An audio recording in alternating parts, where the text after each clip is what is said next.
Hello. आई भैया, हम भोजपुरी गायक पवन यादव आजमगढ़ से तमाम भोजपुरिया समाज के दर्शकों को प्रणाम करता है।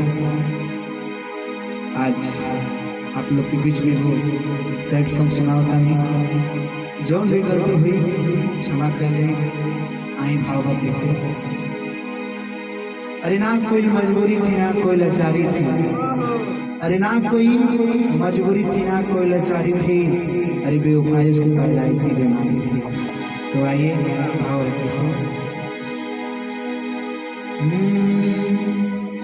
अरे कहाँ से ले आई अरे दिल की दवाई,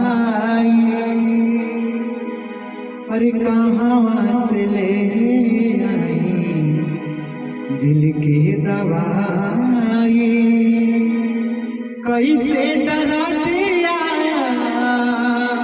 अरे कर जवा के जाई, वो कैसे दरा दिया अरे कर जवा के जाई, अरे सहले सहाला सनम से जुदाई, हो सहले सहाला सनम से जुदाई, कैसे दरा दिया अरे कर जवा के जाई, हो कैसे दरा दिया कर जवा के जाई। हम नाही जननी कैसन मोहब्बती होला, अरे खा जाला पल में धोखा दिलवाई भोला। हम नाही जननी कैसन मोहब्बती होला, अरे खा जाला पल में धोखा दिलवाई भोला।